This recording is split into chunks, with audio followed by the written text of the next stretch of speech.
hear the word media 10 times a day, but what you don't hear is how to navigate the constant bombardment of images, sounds, and ideas. Just like learning to read, being media literate can allow you to interpret visual and audio cues and help you make sense of where all this stuff is coming from. Yep, that's all media. Believe it or not, media can affect what you buy, what you like, and even how you think. But since most of us grew up with ads as a constant part of daily life, we're really less likely to think about what we're seeing and how it affects us. But when we mute what is going on around us, it gives us a chance to take a look at media with a more discerning eye. Media is everywhere, and now more in your home than outside of it. It's become part of your family. So here's an example. With one flick of our pen, this woman becomes a bride. But how do you know? It's only a stick figure, but there's no doubt about what that means. From an early age, we have these images and their underlying connotations burned into our psyches from the media we consume. What about these two guys? What makes one cool and one a nerd? Yep, media affects how we view others, but also how we perceive ourselves. For instance, which would you rather be?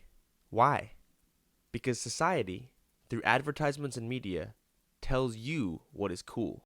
Take a look at these clips, and while you're watching, think about what they say about what you should be. I am an American soldier. I am an American soldier. I am an American soldier.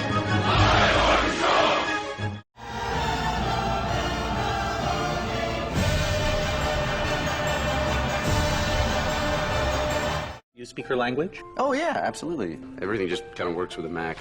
Arigato. ねえねえねえ、誰そうそうオタクっぽくない So? Buongiorno. We are all constructions of elements from media. But where do these conceptions come from? Are they innate, from birth? Are they even true? Let's try to understand the goals and tactics of the people making these messages. There's your product. There's the feeling they want you to have about that product. And here's a logo and a slogan that will remind you where to buy those feelings later. It's important to remember that while these companies have a purpose in advertising, they're not mastermind villains. They just have an agenda and one thing in common: the need to sell you something. Whether it be a product, Warning. Use caution when wearing Tag body spray in the vicinity of a multi-hottie pet pyramid. a belief, Agencies are scrambling tonight to prevent a potential terrorism attack in the U.S. or a value. A drug as potent as LSD, but it is legal. Through repeated exposure, media can begin to replace your values with those of others. Mike Bloomberg's 5-borough economic opportunity plan will create. It can affect how you vote. 100,000 jobs. It can affect what you think is important.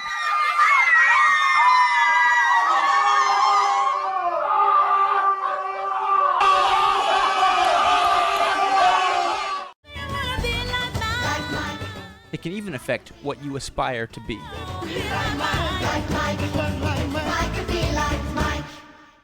Now ask yourself, what products, beliefs, or values are these ads selling? It's important to remember that you play a role in how media affects you. You can watch a movie with your friends and both come away with different meanings. And finally, you have the power over what you watch, no matter what it is. Be media literate. Think about what the media shows us visibly, and what may be hidden. To become completely media literate, you need to watch what you put out into the world as well as what you take in. With blogging, YouTube, and social networking sites, you are adding to a library of information about yourself. Be aware that what you put up on the net will last forever, and others will read it and interpret it in their own way.